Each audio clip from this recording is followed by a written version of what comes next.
Hey, how y'all doing? It's your boy Reg, and I'm on the Roxx with my girl ReddRoxx.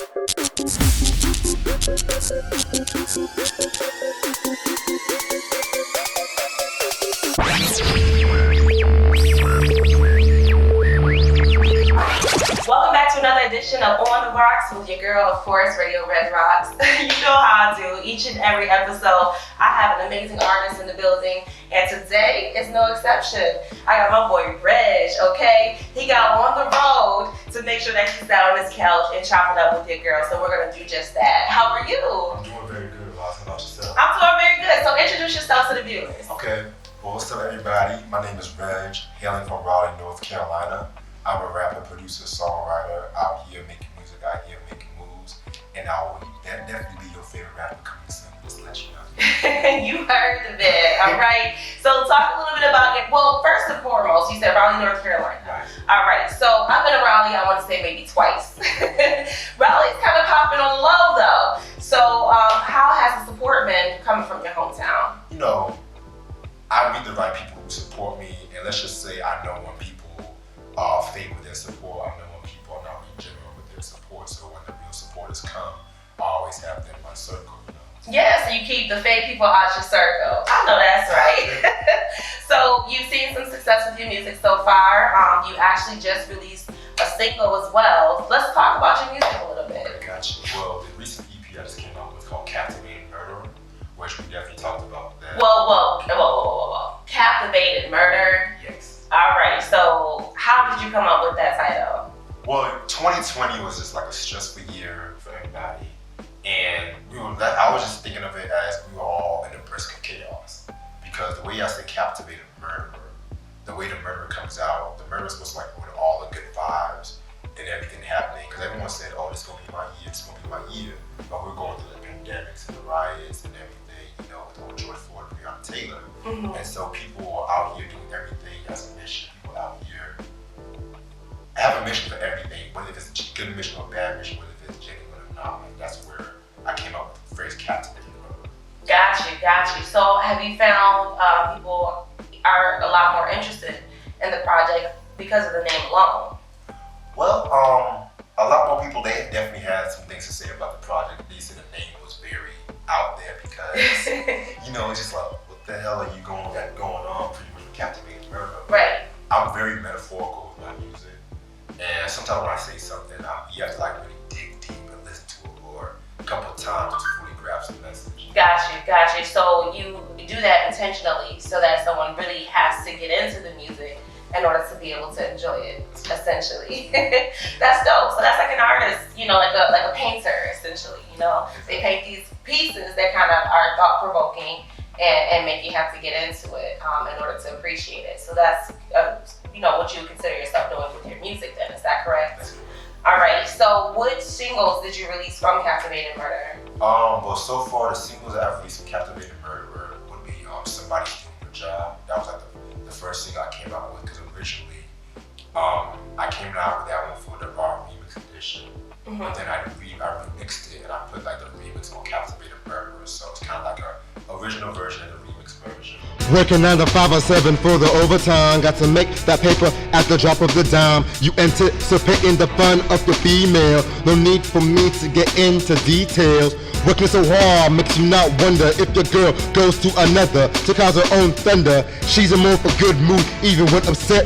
That's the way she keep her business private. Okay. Well, let's talk about that for a second, because there's an interesting story behind that movie, not movie, but music as well, or that single. Somebody's Doing Your Job. What do you mean by that? Well, that was technically inspired by a true story.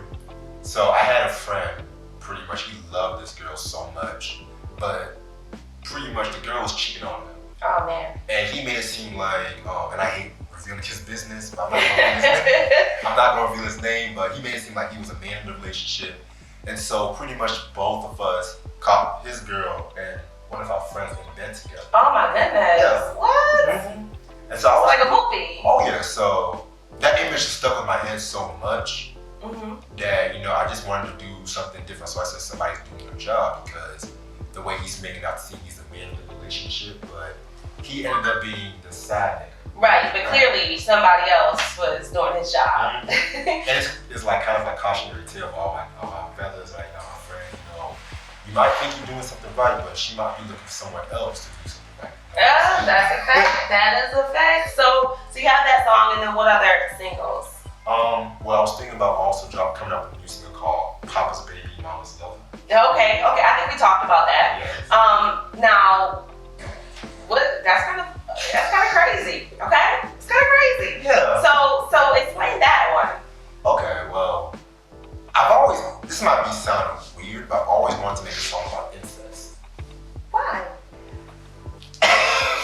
Because it's basically, I was just so disgusted about a lot of these like politicians kissing their kids on the mouth, and then it was just like where I come from, there's always somebody either molesting a kid and I just want to add my 2 cents into it.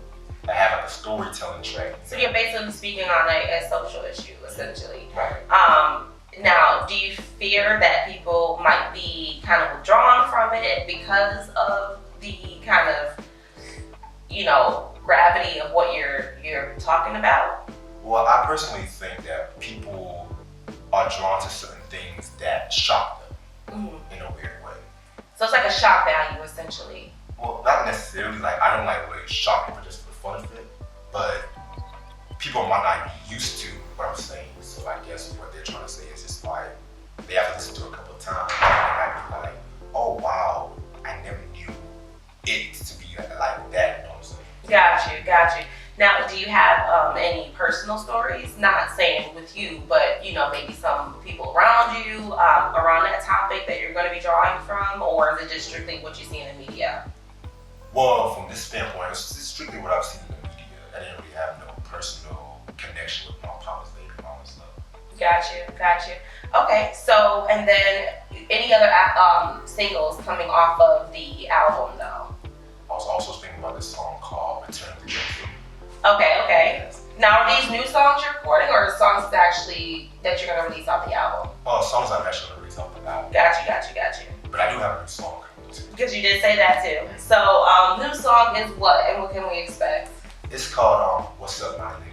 What's up, my nigga? Yeah. I like that. Okay. And this is another song that's, I'm kind of like going a bit controversial with it. I'm speaking from the perspective of a white person who wants to say the N-word. Got you. So your friend that might be white, that's, or your girlfriend, that, what I'm saying? Okay. So do you agree with white people using the N-word? Personally, I don't agree with like white people using the N-word because they don't really gravitate or know the full history behind the word. However, well, they know the history behind the word now. Yeah. We not make no mistake.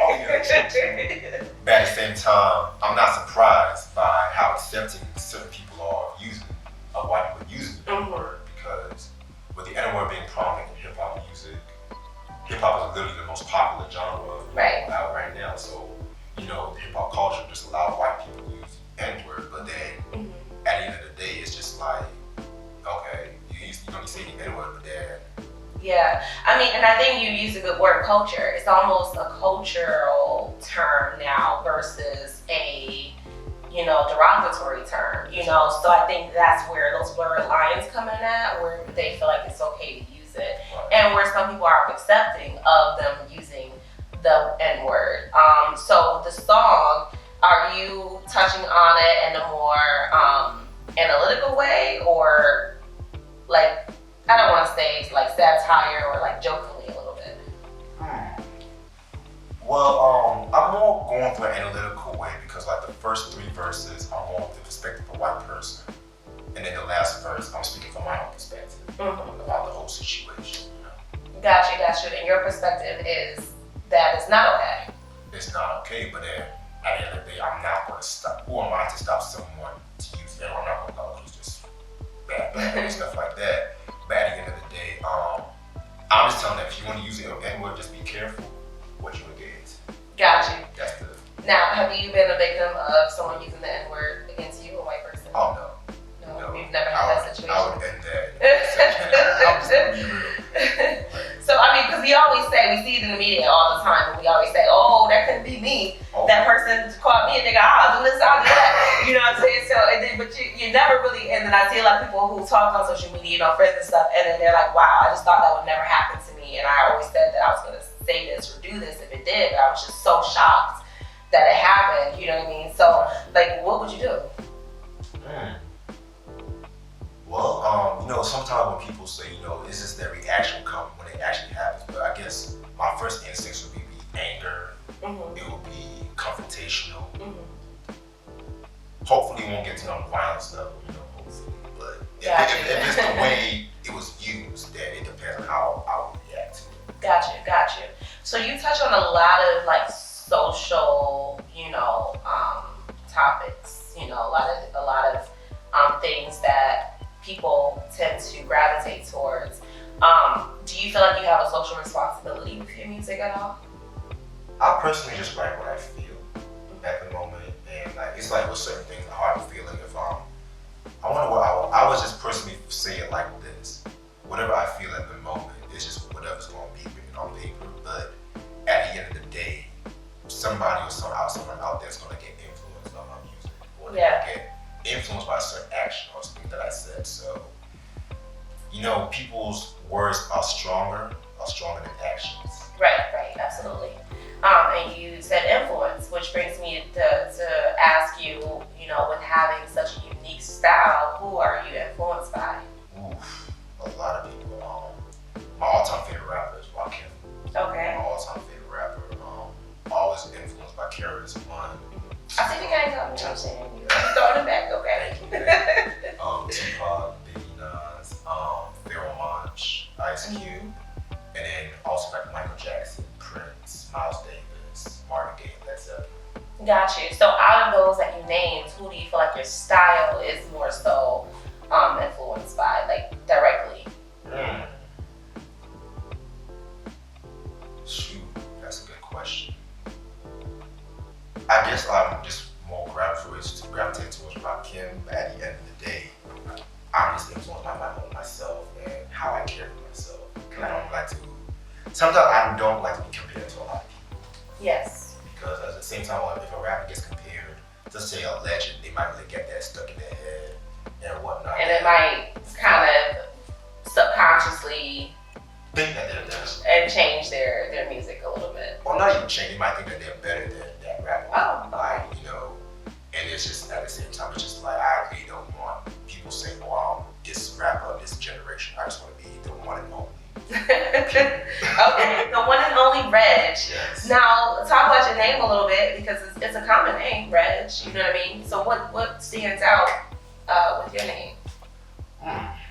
Well, other than myself, I guess what stands out about my name is just I always feel like one name speaks a lot of volumes, and of course, Reg was my birth name. Okay. Of course. So Reg was probably your nickname.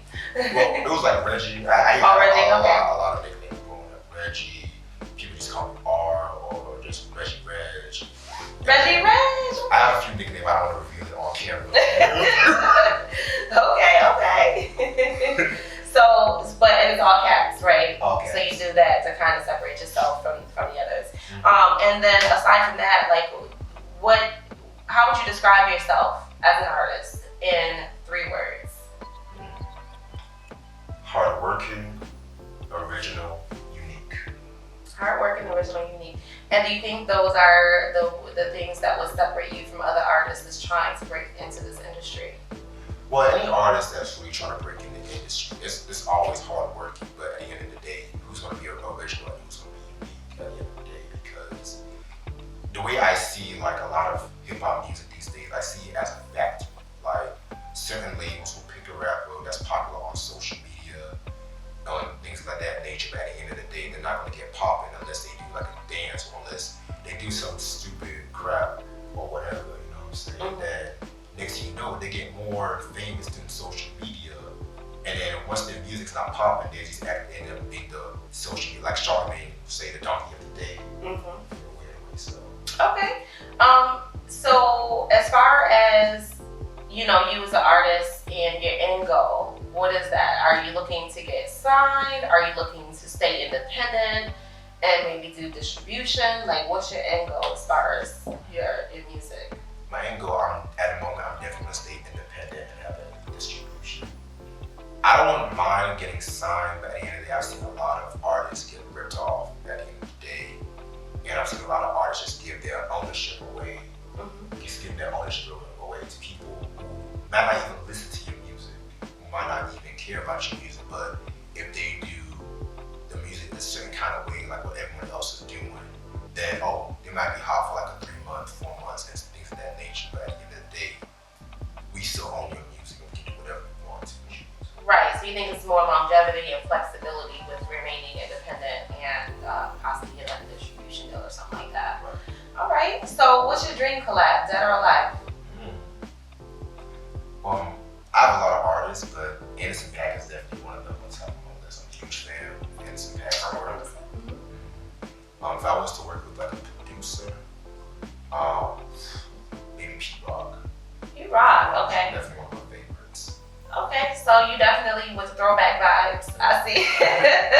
It's all good. You know what? Your music kind of has that vibe too. Right now drill music is super high, and what do you think about that entire movement? Is that something that you would even consider dabbling into? No. No? I mean, I listen to a few good drill rappers, but I can't really jump in that sound, jump in that bed right now. Okay. Now, where else have you, besides Atlanta, have you gone anywhere else with your music? I've gone to like a few places in North Carolina, like Greensboro and Chapel Hill, but I'm also like definitely been promoting on social media. Whenever I'm thinking about definitely, since I'm on mobile now, I'm definitely gonna like get my music more out there. I've already had an interview with a Houston DJ. Shout out to my homeboy who's there, by the way. Okay, Yeah. so who's the next on your list? Yes, hopefully he's on my list. That's good. So the pandemic, obviously, we're still in the midst of it. Last year was a really tough year for all creatives. What do you feel like the pandemic has brought out of you as an artist? I personally feel the pandemic just got me more in touch with my emotions a little bit. Because, with me writing, I was definitely in a writer's block at one point. Because when the pandemic started, I was in a writer's block. It's like, I didn't know what to write about. And once I really just took my time, and once I really just sat down and sorted out my feelings with one another, I definitely, just laid my pen and paper and just wrote all my feelings down. Because my music definitely evolved from poetry. And a lot, everything is poetry these days and age. So, sometimes I look at it, it's like, this might be make a good song, or sometimes it might be too personal. I might be like, I might not be ready to release that. Right. Okay, so started from poetry, but you said the pandemic definitely brought out your emotions a little bit more, made you a little bit more open on the track. How do you feel like it's inhibited you at all? Like, how do you feel like that it hindered you, if any? I personally don't think it hindered me. I just feel like I just always kept working. When it's not music, it's definitely getting my master's and whatnot. You're also in school. Right. That's coming out of Central University, getting my master's by May. So. Oh, okay. And what would it be in? History. All right. So master's in history. So you're juggling a lot. So you have work. You're in the studio a lot, trying to put out your music and everything. And then in school, congratulations for that as well. What word of advice would you give someone who's juggling all of those things? Because I'm sure there's a lot of artists that are. I would just tell them to breathe. It's okay to take a break. Don't always rush to finish like a song, or don't always rush to finish a beat. Sometimes it's okay not to rush something. Sometimes you just have to let it all come to you, let it all flow. And sometimes you just have to sleep sometimes. Because I remember me personally, I like to stay up for long periods of time, and then I sleep the majority of the day. And it's just sometimes I really need to sleep, really need to relax my brain, because you just get more stressed out, more irritated. Got you. So take a break. Sleep. I love sleep. I can sleep a big boy.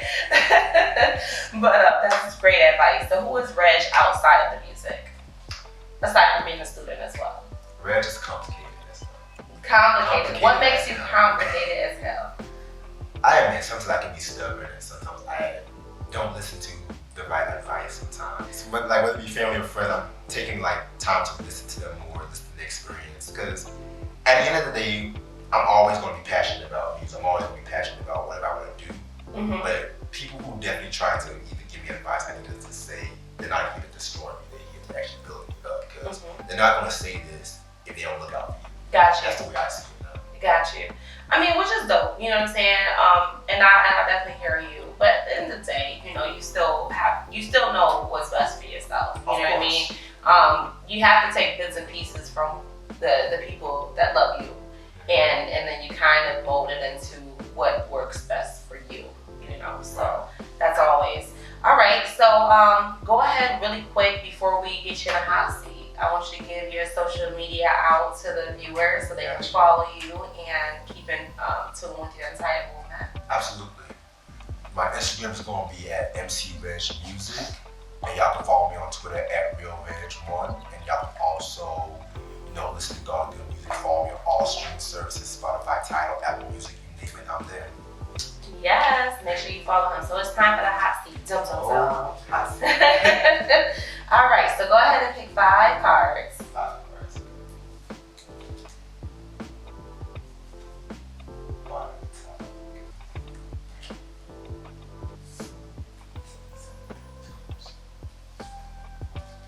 All right, there you go. Okay, so we got 5. I'm gonna take a couple out just in case we get back up. Okay, cool. No problem. All right, so go ahead and I'll flip them. All right.